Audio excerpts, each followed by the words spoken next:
Nice one, Soph, thought Lara. It's always good to remind the mad prof that his first ever licensed assault and rescue animal, Lara, is officially an ex-spy dog. No need for code names anymore. Old habits and all that, flustered the professor. GM 451 might have retired, but her enemies most certainly haven't, which is why we need to keep you all up to speed. Spud had spied an open packet of digestive biscuits in the professor's pocket. I'd like to keep up to speed with those, he thought, his tail swishing in excitement. In Spud's world, gadgets were cool, but food was always his top priority. Spud's motto was that a canine agent operates best on a full tummy. You never know where your next meal's coming from, he explained to his sister, so I'm always on full alert for food. Star was more of an all-action hero. While her brother had a roly-poly puppy look about him, she was slimline and fit.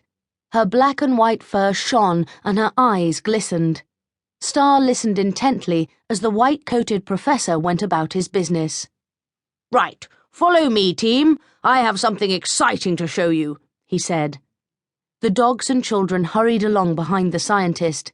They trotted behind his billowing coat as he marched down endless white corridors. The professor stopped abruptly at a door that was being guarded by a burly man dressed in black. Cool shades, whispered Ben out of the side of his mouth. But why is he wearing them indoors? Agent T, said the professor, I'd like to introduce you to our visitors.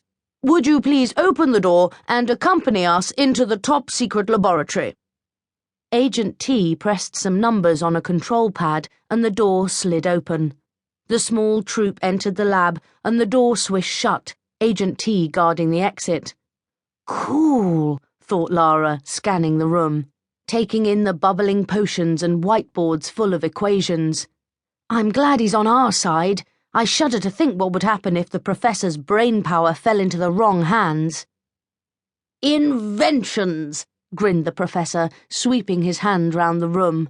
This is where ideas get transferred from here, he said, jabbing a finger at his head. To here, he said, holding up a test tube of purple liquid. How did you get on with my new milkshakes? Yummy, grinned Ollie. Excellent, beamed the professor. This one's in development. He pointed at a formula scribbled on the board.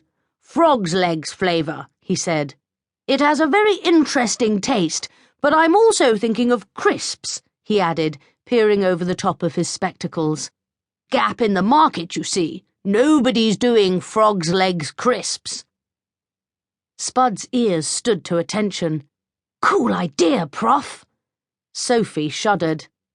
I think you'll find there's a reason for that, Professor, she said, crinkling her nose up at the idea. Frog's legs are yucky. Yes, tutted the professor, as if the idea had never crossed his mind. Maybe we'll aim it at the, continental market. What's that formula over there? Asked Ben, pointing at a sequence of letters and shapes that took up an entire wall. That one's not exactly new, the professor mused. More a development of an earlier prototype. He pointed to a Bunsen burner, heating a bottle of the purple liquid. I distill this little brew, he smiled, into these marvellous crystals. He held up a small jar. And I have to tell you, this is the most fun you can have in a secret laboratory. Ben looked confused. What's fun about a few crystals? These little beauties, said the professor, holding up the jar so everyone could see, will bring humour to any situation. I don't get it, chirped Sophie. Well, mused the scientist, you've probably heard of laughing gas. It's all rather complex, but to cut a long story very short, I've worked out that it's the interconnectedness of the amygdala and hypothalamus that allows the prefrontal part of the hippocampus to create metaprograms that accentuate the... Professor Cortex stopped and observed the children's glazed eyes. I'm doing it again, aren't I?